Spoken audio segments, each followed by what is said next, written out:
Good morning friends. RD nursing career point के online classes में आप सभी का बहुत बहुत स्वागत है।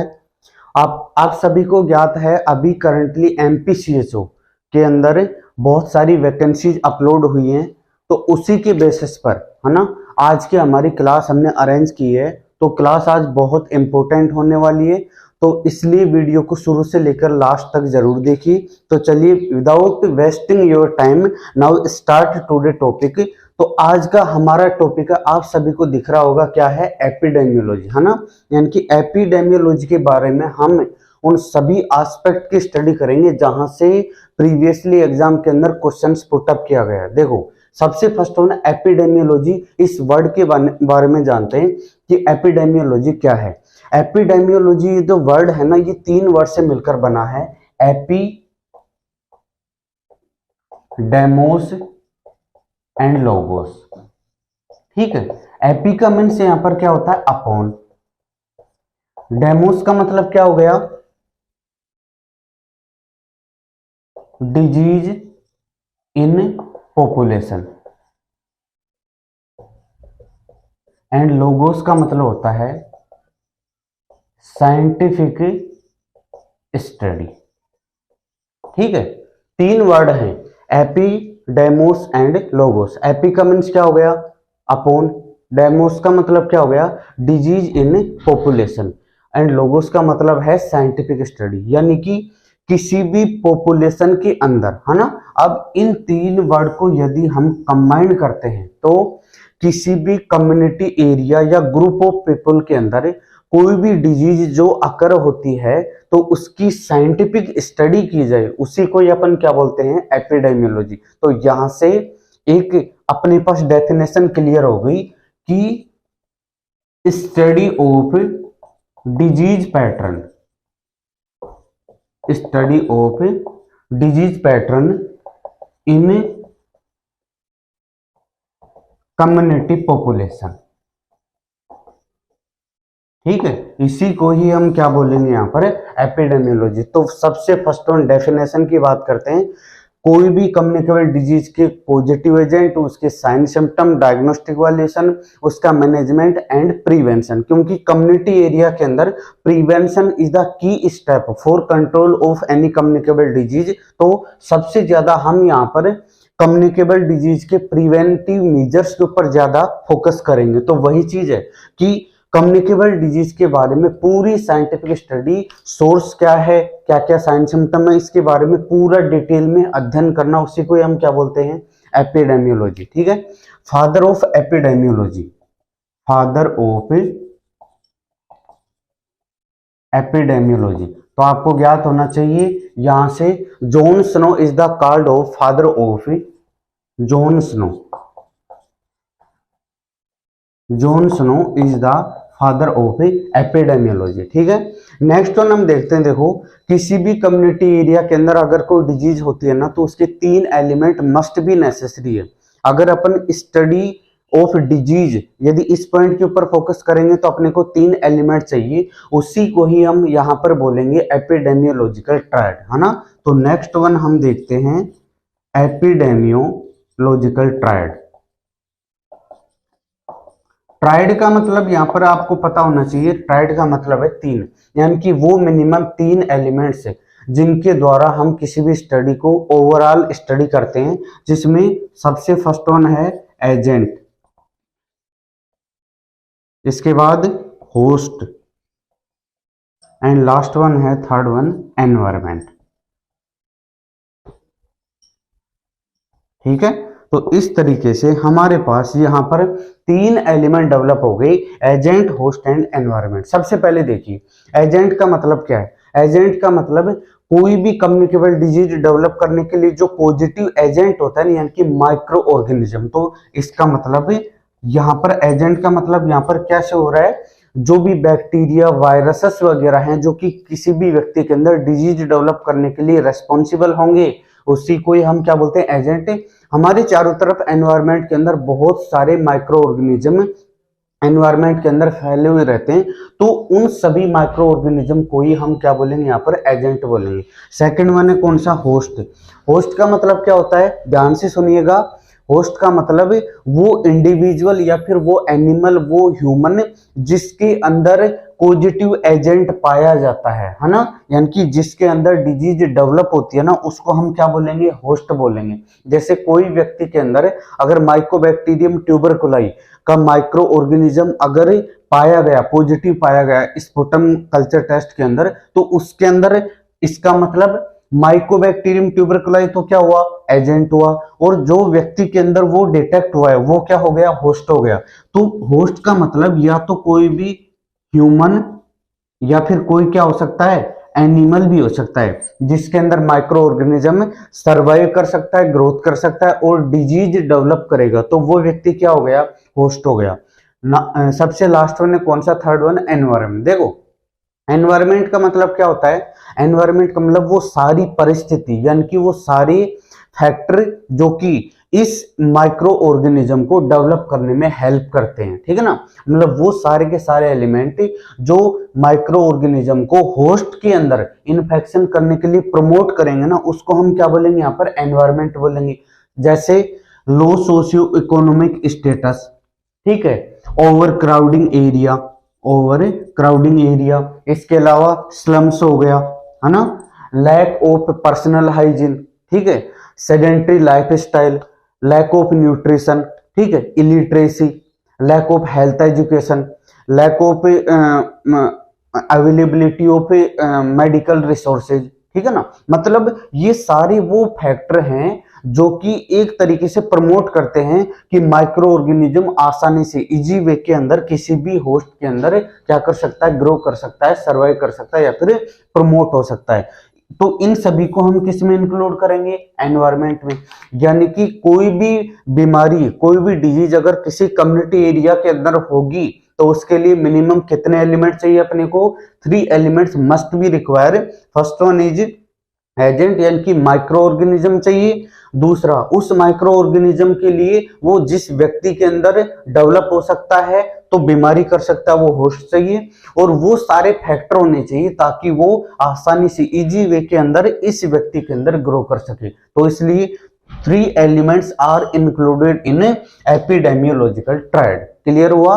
तो यहां तक अभी हमने देखा, यहाँ पर सबसे फर्स्ट वन एपिडेमियोलॉजी की डेफिनेशन क्या होती है, फादर ऑफ एपिडेमियोलॉजी, और उसके बाद में एपिडेमियोलॉजिकल ट्रायड के बारे में, ठीक है। अब हम थोड़ा सा चलते हैं इसके अंदर, थोड़ा सा और कॉन्सेप्ट के एलिमेंट है, जैसे डिजीज डायनेमिक्स। डिजीज डायनेमिक्स, ठीक है ना। डिजीज डायनेमिक्स का मतलब देखिए फ्रेंड्स, यहां पर क्या होता है, सबसे first disease, what is the definition of disease. कोई भी व्यक्ति है अगर उसकी बॉडी के अंदर कोई भी फिजिकली एबनॉर्मेलिटी नहीं होगी किसी माइक्रो ऑर्गेनिज्म की वजह से, कोई भी ऑर्गन के अंदर अगर डेविएशन नहीं होगा तो एब्सोल्युटली दैट इज हेल्थी। लेकिन अगर किसी कारण से, किसी माइक्रो ऑर्गेनिज्म के इन्फेक्शन की वजह से अगर उसका कोई बॉडी ऑर्गन अगर प्रॉपर वर्क नहीं कर रहा है तो इसका मतलब दैट इज कॉल्ड अनहेल्थी, है ना। तो अगर किसी भी ऑर्गन की नॉर्मल फंक्शनिंग के अंदर डेविएशन डेवलप होता है और उसके लिए कोई ना कोई फैक्टर, कोई ना कोई माइक्रो ऑर्गेनिज्म रेस्पॉन्सिबल होता है, उसी को हम क्या बोलेंगे, यहाँ पर डिजीज बोलेंगे। तो कम्युनिटी के अंदर अगर कोई डिजीज डेवलप होती है ना तो उसके लिए कोई ना कोई माइक्रो ऑर्गेनिज्म क्या होगा, रेस्पॉन्सिबल होगा। तो कम्युनिटी एरिया के अंदर जब कोई भी पॉजिटिव एजेंट किसी व्यक्ति के अंदर इंफेक्शन कोज करेगा तो इसका मतलब वो माइक्रो ऑर्गेनिज्म किसी दूसरे व्यक्ति के अंदर भी क्या होगा, ट्रांसफर हो सकता है।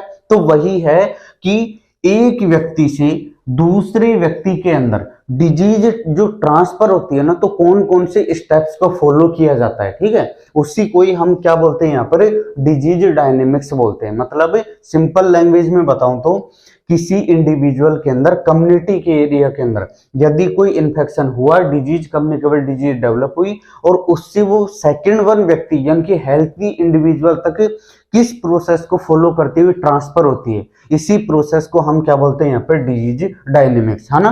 तो मैं बिल्कुल जीरो लेवल से यहाँ पर देखता हूँ। सबसे फर्स्ट वन, किसी भी डिजीज के लिए सबसे फर्स्ट वन जो एलिमेंट होना है, क्या होना जरूरी है, एजेंट, है ना। सबसे पहले किसी भी डिजीज को डेवलप करने के लिए क्या चाहिए, एजेंट। और एजेंट का मतलब क्या है यहाँ पर, माइक्रो ऑर्गेनिज्म, है ना, बैक्टीरिया, वायरसेस वगैरह, ठीक है। ये एजेंट जिस व्यक्ति के अंदर रहेगा उसको हम क्या बोलेंगे, उसको हम बोलेंगे होस्ट। मैंने अभी थोड़ी देर पहले बताया एजेंट हमेशा किसके अंदर प्रेजेंट होता है, होस्ट के अंदर। होस्ट का मतलब कोई भी एनिमल, कोई भी ह्यूमन या इंडिविजुअल जिसके अंदर पॉजिटिव एजेंट पाया जाता है, प्रेजेंट होता है, सर्वाइव कर सकता है, दैट इज कॉल्ड होस्ट। हो गया। अब क्या होता है, ये जो होस्ट है ना, इसका मतलब ये तो क्या हो गया, अनहेल्थी पर्सन हो गया। अब जब दूसरे व्यक्ति के अंदर ये एक नॉर्मल पर्सन है, ठीक है, यहां से और यहां तक डिजीज ट्रांसफर होगी ना, तो उसके अंदर सबसे फर्स्ट ऑन क्या होगा, इस एजेंट ने सबसे पहले इस होस्ट के अंदर क्या डिजीज डेवलप किया, हो गया।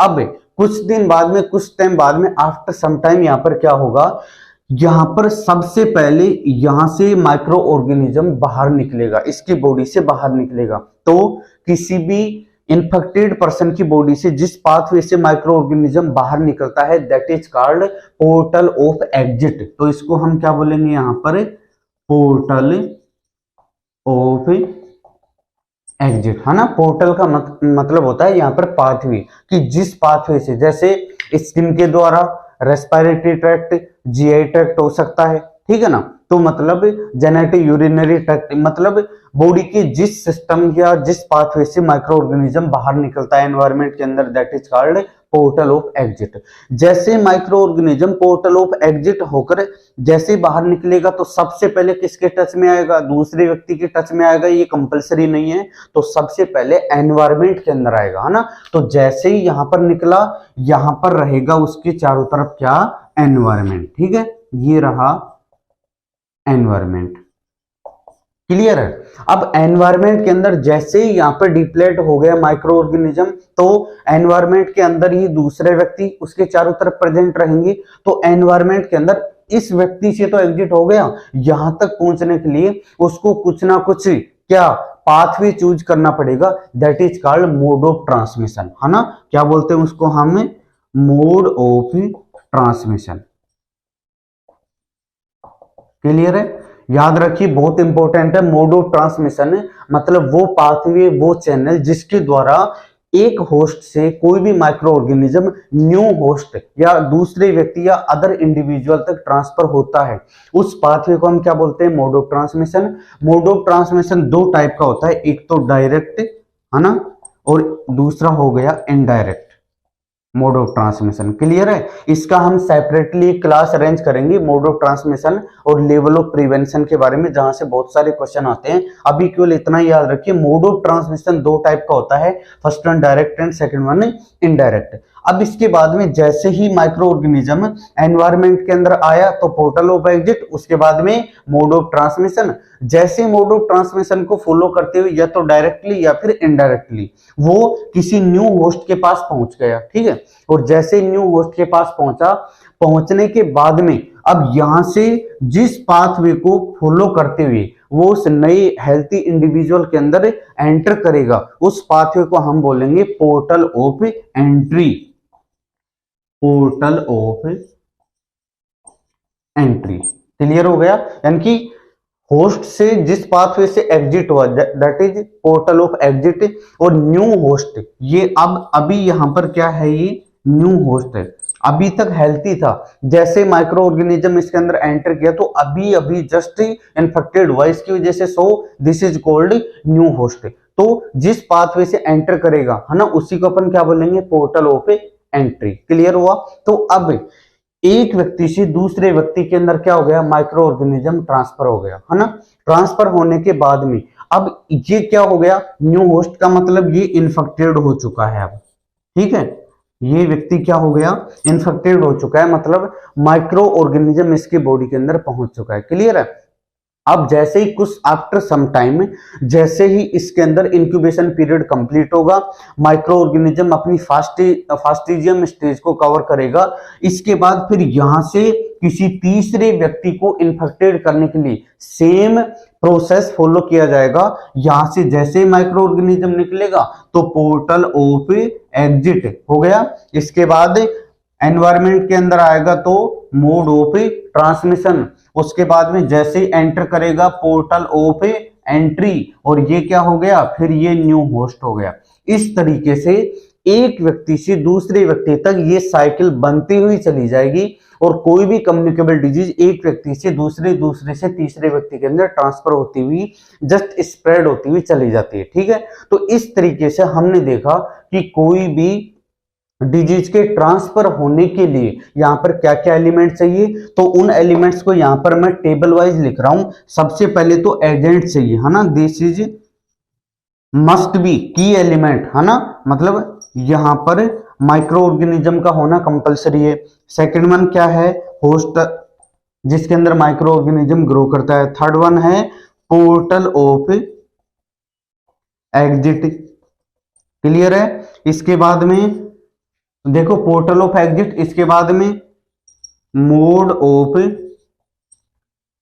ट्रांसमिशन हो गया, और इसके बाद में ये देखो मोड ऑफ ट्रांसमिशन को फॉलो करते हुए क्या किया, portal of entry, portal of entry, and last one क्या हो गया, न्यू होस्ट, या फिर हम इसको न्यू सोर्स ऑफ इन्फेक्शन भी बोल सकते हैं। ये सोर्स ऑफ इन्फेक्शन है, सोर्स ऑफ इन्फेक्शन, क्लियर है। और इसको हम क्या बोलेंगे यहां पर, इन्फेक्टेड पर्सन या फिर न्यू सोर्स ऑफ इन्फेक्शन। तो इस तरीके से इस प्रोसेस के अंदर एक अनहेल्थी या इन्फेक्टेड पर्सन ने एक हेल्थी पर्सन को क्या कर दिया, इन्फेक्टेड कर दिया। तो इस तरीके से ये कंटिन्यू साइकिल चलती रहती है, और एक व्यक्ति से दूसरे व्यक्ति के अंदर इन्फेक्शन क्या होता रहता है, ट्रांसफर होता रहता है।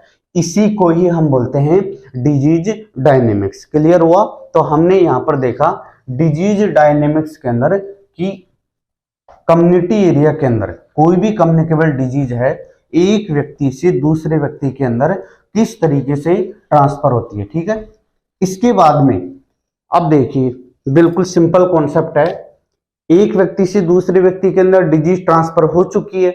अब जैसे ही हेल्थी पर्सन के अंदर माइक्रो ऑर्गेनिज्म जाएगा, अब उसकी बॉडी के अंदर वो डिजीज कौन कौन सी स्टेप्स को फॉलो करेगी जिसकी वजह से कि उसकी बॉडी के अंदर उसके अंदर कॉम्प्लिकेशन डेवलप होंगे, साइन सिम्टम डेवलप होंगे, तो उसको हम बोलते हैं यहां पर स्टेजेज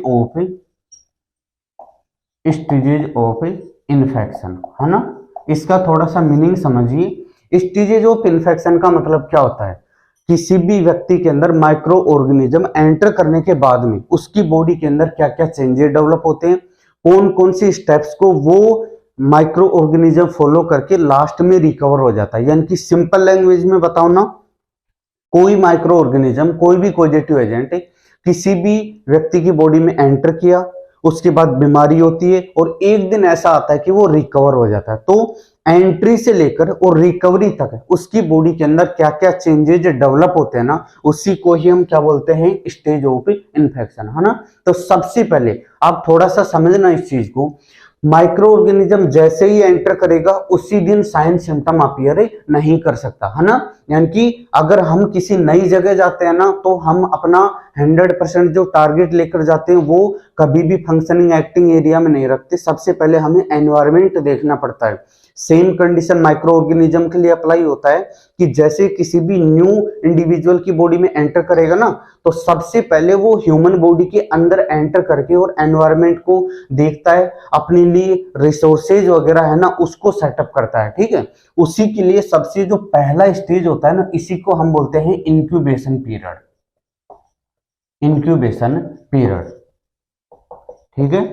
तो याद रखिए इंक्यूबेशन पीरियड, ये डेफिनेशन भी डायरेक्टली पूछी जाती है। इंक्यूबेशन पीरियड का मतलब क्या होता है, माइक्रो ऑर्गेनिज्म, है ना, ये जिस बॉडी के अंदर एंटर करता है, जैसे आज एंटर किया और 5 दिन बाद में साइन सिम्टम अपीयर हो रहा है, तो एंट्री के बाद में और फर्स्ट साइन सिम्टम अपीयर होता है ना किसी भी डिजीज का, इसके बीच का जो टाइम इंटरवल होता है, इसी को हम क्या बोलते हैं, इंक्यूबेशन पीरियड। यानी कि डिफरेंस बिटवीन या फिर time interval between entry of microorganism and appear first sign and symptom of disease. याद रखिए एंट्री हो गई है ना माइक्रो ऑर्गेनिज्म की, और पहला साइन सिम्टम है first sign and symptom of disease जब अपीयर होगा तो इसके जो बीच का टाइम पीरियड है ना, इसको हम क्या बोलते हैं, इंक्यूबेशन पीरियड। ठीक है, तो फिर एक बात बताइए, यहां पर फर्स्ट साइन सिम्टम तो आफ्टर 5 डेज 6 डेज या फिर 10 डेज बाद में स्पेसिफिक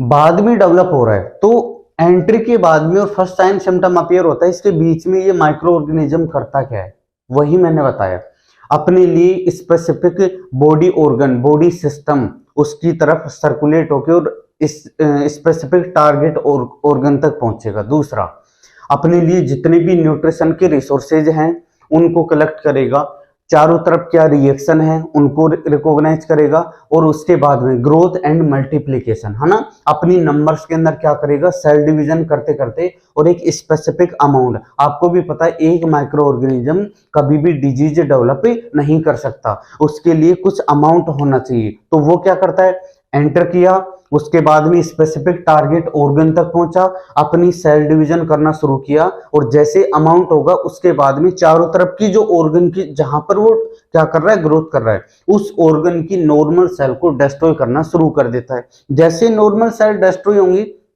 उसके बाद में जिस ऑर्गन की नॉर्मल सेल डिस्ट्रॉय हुई है ना, उस ऑर्गन की नॉर्मल फिजियोलॉजी क्या होगी, एब्सेंट होगी। तो जैसे नॉर्मल फिजियोलॉजी एबनॉर्मल हुई, एबनॉर्मल होते ही उस व्यक्ति के अंदर साइन सिम्टम आना शुरू हो जाएंगे। तो वही हुआ ना, एंट्री के बाद में और पहले साइन सिम्टम के बीच का जो टाइम इंटरवल होता है, क्या बोलते हैं उसको, incubation period. Different disease have different incubation period, याद रखिए, ठीक है ना। जैसे अगर अपन पोलियो की बात करें, है ना, पोलियो, तो इसका इंक्यूबेशन पीरियड कितना होता है, 7 से और 14 दिन, यानी कि 1 to 2 वीक की, ठीक है, 1 to 2 week incubation period. Different communicable disease have different incubation period, है ना। और इंक्यूबेशन पीरियड हमेशा डेफिनेशन के तौर पर भी पूछा जाता है, और डिजीज का इंक्यूबेशन पीरियड भी बहुत बार हमेशा एक क्वेश्चन इसके ऊपर आता है, ठीक है। इसके बाद में दूसरा आता है इंक्यूबेशन पीरियड, जैसे ही कंप्लीट होता है इसके बाद में सेकंड स्टेज आती है जिसको अपन बोलते हैं प्रोडर्मल पीरियड। प्रोडर्मल पीरियड, ठीक है। स्टेप टू स्टेप चलेंगे, यहां से क्या हुई, एंट्री हुई, और फर्स्ट साइन सिम्टम अपीयर हुआ, उसके बीच का टाइम ड्यूरेशन क्या बोलेंगे, इंक्यूबेशन पीरियड। अब क्या हुआ, देखो, जैसे एंट्री हुई है 1 तारीख को, और पहला साइन सिम्टम कब आया, 5 तारीख को, तो 1 से 4 तक क्या है, ये इंक्यूबेशन पीरियड हो गया। जिस दिन पहला साइन सिम्टम अपीयर होता है ना, याद रखिए, जिस दिन पहला साइन सिम्टम अपीयर होता है उसी दिन से क्या शुरू हो जाता है, प्रोडर्मल पीरियड स्टार्ट हो जाता है, ठीक है। प्रोडर्मल पीरियड के अंदर साइन सिम्टम की स्टार्टिंग फेज होती है, यानी कि माइनर साइन सिम्टम अपीयर होते हैं, याद रखिए इस चीज को, माइनर साइन सिम्टम क्या होंगे, अपीयर होंगे। और एक नॉर्मल इन्फेक्शन के अंदर जो साइन सिम्टम आते हैं ना, बेसिक केवल वही अपने को दिखाई देंगे, क्लासिकल साइन सिम्टम नहीं आएंगे। दूसरी बात है, इन साइन सिम्टम के अकॉर्डिंग हम इस डिजीज को डायग्नोस नहीं कर सकते। इंपॉर्टेंट एस्पेक्ट बोल रहा हूं, ये जो माइनर साइन सिम्टम या जो प्राइमरी साइन सिम्टम हम बोल रहे हैं ना, इनके अकॉर्डिंग हम इस डिजीज को डायग्नोस या रिकॉग्नाइज नहीं कर सकते, यानी कि प्राइमरी या फिर जो बेसिक साइन सिम्टम है ना, वो अपीयर होते हैं, क्या बोलते हैं उसको, प्रोडर्मल पीरियड। अब स्टार्टिंग में इंक्यूबेशन पीरियड हुआ, फिर माइनर साइन सिम्टम आए, माइनर साइन सिम्टम एक टाइम ऐसा आएगा कि मेजर साइन सिम्टम के अंदर कन्वर्ट हो जाएंगे, उसी को हम बोलते हैं यहां पर फास्टिजियम पीरियड। फास्टिजियम पीरियड, ठीक है। फास्टिजियम का मतलब क्या होता है, ये सबसे सीवियर स्टेज होती है, याद रखिए।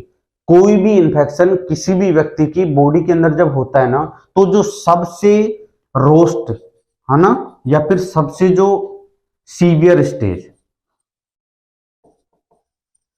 वाला पीरियड जो टाइम होता है ना, उसी को अपन क्या बोलते हैं, फास्टिजियम। यानी कि जो माइनर साइन सिम्टम थे ना, वो किस में कन्वर्ट हो गए, मेजर साइन सिम्टम के अंदर कन्वर्ट हो गए। और मेजर साइन सिम्टम का मतलब होता है यहाँ पर क्लासिकल साइन एंड सिम्टम, ठीक है।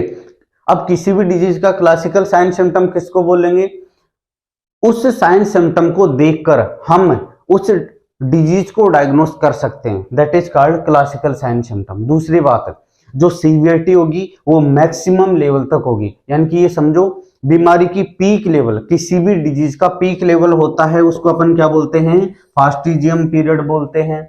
आंख बंद करके क्वेश्चन याद रखना, कोई भी डिजीज, कोई भी कम्युनिकेबल डिजीज या कोई भी इन्फेक्शन होता है उसकी जो peak level, highest severity level होता है ना, उसी को हम क्या बोलेंगे, फास्टिजियम पीरियड। जैसे ही पीक लेवल चल रहा होता है इसका मतलब यह है कि डिजीज यहां पर अपनी हाईएस्ट लेवल पर है, और धीरे धीरे जैसे ही फास्टिजियम स्टेज एंड स्टेज पर जाता है, अब अपना इम्यून रेस्पॉन्स धीरे धीरे क्या होता है, एक्टिवेट होता है।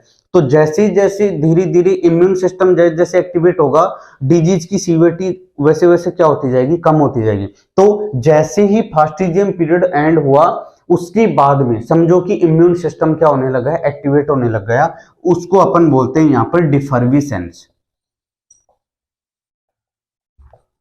ठीक है, डिफर्विसेंस पीरियड। डिफर्विसेंस का मतलब क्या है, यहां से याद रखिएगा, इम्यून सिस्टम, जो बॉडी का इम्यून सिस्टम है ना, वो क्या हो गया, इंक्रीज हो गया या फिर एक्टिवेट हो गया, जिसकी वजह से जो डिजीज की हाईएस्ट सीवियर लेवल था ना, वो क्या होता जा रहा है, धीरे धीरे कम होता जा रहा है। यहां से अपने रिकवरी की चांसेस क्या होगी, इनिशिएट हो गया। मतलब पीक लेवल के जस्ट बाद में सीवियरिटी ऑफ डिजीज तो कम होने लग जाता है, डिक्रीज होने लग जाता है, और इम्यून सिस्टम क्या होने लग जाता है, एक्टिवेट। और यही इम्यून सिस्टम है ना, इसको धीरे धीरे नीचे की तरफ लेकर आएगा, तो हमारा इम्यून रेस्पॉन्स जनरेट होना शुरू होता है ना, दैट इज कॉल्ड कौन सी स्टेज में, डिफर्विसेंस स्टेज के अंदर। ठीक है, इसके बाद में नेक्स्ट वन, जैसे जैसे इम्यून सिस्टम एक्टिवेट होगा वैसे वैसे डिजीज की सीवियरिटी क्या होती जाएगी, कम होती जाएगी। उसको नेक्स्ट वन स्टेज को हम बोलते हैं convulsant stage. Convulsant stage clear है। तो अब देखिए कन्वल्सेंट का मतलब क्या होता है, यहां पर तो इम्यून रेस्पॉन्स जनरेट होना शुरू हुआ है, यहां पर ये जो रेस्पॉन्स है ना, इम्यून रेस्पॉन्स है, ये और ज्यादा क्या हो जाता है, एक्टिवेट हो जाता है। और ज्यादा एक्टिवेट का मतलब अब यहां से अपने को साइन सिम्टम नेग्लिजेबल दिखेंगे, थोड़े बहुत कुछ साइन सिम्टम दिखेंगे, और हम एज ए हेल्थी स्टेज की तरफ यहां से प्रोग्रेस करना शुरू कर देते हैं। और सबसे लास्ट आता है जिसको हम बोलते हैं डिफेक्शन, डिफेक्शन या फिर डेक्लाइन। ठीक है, इस स्टेज को हम रिकवरी स्टेज भी बोलते हैं। रिकवरी स्टेज क्यों, क्योंकि यहां पर आकर मिनिमम लेवल ऑफ डिजीज हो जाएगा, दूसरी बात माइक्रो ऑर्गेनिज्म डिस्ट्रॉय हो जाएगा, और बॉडी 100% हेल्थी स्टेज के अंदर चली जाती है। ठीक है ना, तो इस तरीके से हमारा अब ये जो स्टेजेज है ना, इसको मैं स्पेसिफिक कैटेगरी में डिवाइड करता हूं। हमारा इम्यून रेस्पॉन्स है ना, कौन सी स्टेज से शुरू होता है, ये वाला। ठीक है, डिफर्विसेंस के अंदर इम्यून रेस्पॉन्स स्टार्ट होगा, पीक लेवल पर चला जाता है किसमें, कन्वल्सेंट में, और डिफेक्शन के अंदर माइक्रो ऑर्गेनिज्म क्या हो जाता है, जीरो लेवल पर हो जाता है, और हम प्री इन्फेक्शन वाली स्टेज में चले जाएंगे। जैसे इंक्यूबेशन पीरियड से पहले वो क्या था, बिल्कुल एकदम हेल्थी था, तो इसको हम क्या बोलेंगे, यहाँ पर प्री इन्फेक्शन बोल सकते हैं। तो इसके बाद माइक्रो ऑर्गेनिज्म आया, और यहां पर माइक्रो ऑर्गेनिज्म क्या हो गया, एंड हो गया। तो इसके बाद में यदि अपन देखेंगे ना, तो वो कौन सी स्टेज की इक्वल हो जाएगा, प्री इन्फेक्शन की इक्वल हो जाएगा। तो अब देखो, सबसे फर्स्ट वन माइक्रो ऑर्गेनिज्म आया, आते ही एंटर किया, एंटर करते ही कुछ दिन बाद में साइन सिम्टम अपीयर होते हैं, तो वो टाइम इंटरवल को क्या बोलेंगे, इंक्यूबेशन पीरियड। इसके बाद में माइनर साइन सिम्टम आते हैं तो क्या बोलेंगे, प्रोड्रमल पीरियड। लेकिन डिजीज को हम यहां से रिकॉग्नाइज नहीं कर सकते, बेसिक साइन सिम्टम अपीयर होते हैं। इसके बाद में डिजीज और थोड़ा सा सीवियर हो जाती है, रोस्ट लेवल यानी कि हाईएस्ट पीक लेवल के ऊपर जाती है, sign symptom classical sign symptom आते हैं। उन साइन सिम्टम के अकॉर्डिंग हम डिजीज को रिकॉग्नाइज कर सकते हैं। इसके बाद में इम्यून रेस्पॉन्स एक्टिवेट होता है, डिजीज की सीवियरिटी थोड़ी कम होगी, इम्यून रेस्पॉन्स स्टार्ट होगा, दैट इज कॉल्ड डिफर्विसेंस पीरियड। इसके बाद में हमारा इम्यून रेस्पॉन्स पीक लेवल के ऊपर होगा, जिसकी वजह से डिजीज और ज्यादा क्या हो जाएगी, कम हो जाएगी, तो इसको हम क्या बोलेंगे, convulsant stage. And last one, disease zero level के ऊपर पहुंच जाती है और हमारा इम्यून रेस्पॉन्स 100% तरीके से उस माइक्रो ऑर्गेनिज्म को डिस्ट्रॉय कर चुका होता है, उसको हम क्या बोलेंगे, रिकवरी, यानी कि पूरा इन्फेक्शन खत्म हो चुका है, हम पहले हेल्थी वाली स्टेज में पहुंच चुके हैं, तो उसको हम बोलेंगे डिफेक्शन, डेक्लाइन या फिर रिकवरी स्टेज। तो इस तरीके से हमने देखा कि किसी व्यक्ति के अंदर जब माइक्रो ऑर्गेनिज्म एंटर करेगा, उसके अंदर डिजीज होगी, लास्ट में किस तरीके से वो रिकवर होता है, उसके अंदर ये सारी स्टेज फॉलो किया जाता है। Incubation period, prodromal period,